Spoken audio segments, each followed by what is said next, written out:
Bien-aimés dans le Seigneur, shalom, shalom. Nous voici encore une fois sur le plateau de Pamoja Canal dans notre émission Porte des Cieux. L'émission Porte des Cieux, c'est une émission qui enlève les ondes d'ombre, c'est une émission qui nous fortifie, c'est une émission qui ajoute un plus dans notre connaissance. Alors pour cela, aujourd'hui, nous avons une invitée vraiment spéciale, notre pasteur Dr Danny, que nous allons saluer en passant. Bonjour Dr Danny. Bonjour, bonjour Maman Nana et bonjour à tous les téléspectateurs qui sont en train de nous suivre. Ok, merci beaucoup Papa Danny. Mais aujourd'hui, nous avons un sujet capital que nous allons traiter, un sujet qui parle de la prophétie. Bien-aimés dans le Seigneur, vous savez que la prophétie, c'est un domaine vraiment très compliqué, un terrain glissant. Mais aujourd'hui, avec le docteur Danny, nous allons en parler. Il va nous dire le pourquoi de la prophétie. C'est un signe pour un croyant. Et alors, avant cela, nous allons prier, nous allons demander au docteur Danny de faire une brève prière. Merci, prions le Seigneur. Éternel notre Dieu, nous te bénissons et nous te rendons grâce. Toi qui as permis que nous puissions nous retrouver dans cette émission Porte des Cieux, une émission qui bénit plusieurs vies. Nous voulons, Éternel, que tu nous assistes et que tu sois avec nous du début jusqu'à la fin. Et que cette émission et toute la connaissance que nous allons partager avec ton peuple puisse être bénéfique, que cette connaissance transforme des vies dans la ville de Lubumbashi. Au nom puissant de Jésus-Christ, nous avons ainsi prié et nous disons Amen. Amen. Bien-aimés dans le Seigneur, vraiment, soyez branchés, soyez scotchés avec notre docteur Danny. Aujourd'hui, vraiment, ça sera une très bonne leçon, un très bon enseignement. Docteur Danny, avec notre sujet, pourquoi est-ce que la prophétie est un signe pour les croyants? Merci pour la question. Je vais commencer par donner une brève définition de la prophétie et automatiquement nous allons entrer dans la profondeur pour expliquer du pourquoi la prophétie est un signe pour le croyant.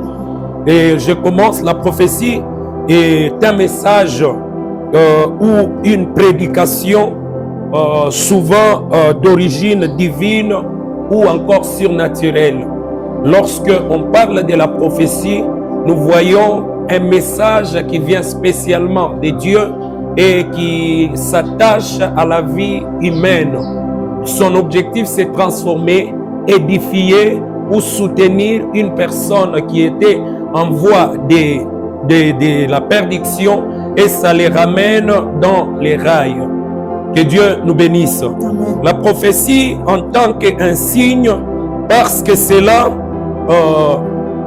marque la fin d'une époque ou d'un événement sur la vie d'une personne et le début d'un autre. Vous allez voir plusieurs fois dans la Bible, là où Dieu a parlé à l'homme dans le domaine de la prophétie, c'est que Dieu a voulu sortir l'homme dans une voie de la perdition, par exemple, dans la voie des péchés pour les ramener dans la voie de la sainteté. Et pour donner un sens à notre message d'aujourd'hui, nous avons sélectionné un modèle très important de la Bible qui n'avait pas la connaissance de qui il était.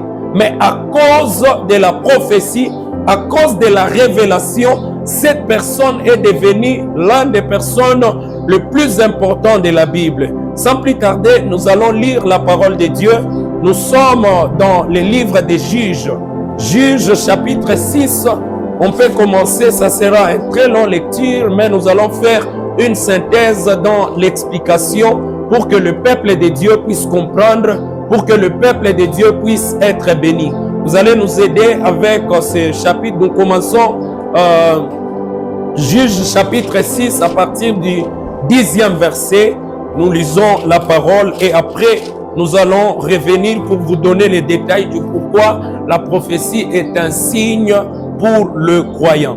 Nous lisons Juges 6 à partir du 10e verset, nous lisons: Je vous ai rappelé que j'étais le Seigneur votre Dieu et que vous ne deviez pas adorer les dieux des Amorites dont vous habitez le pays, mais vous ne m'avez pas écouté. L'ange du Seigneur vint au village d'Ophra. Il s'assit sous la chaîne située dans la propriété de Joach, un homme du clan d'Abiézer.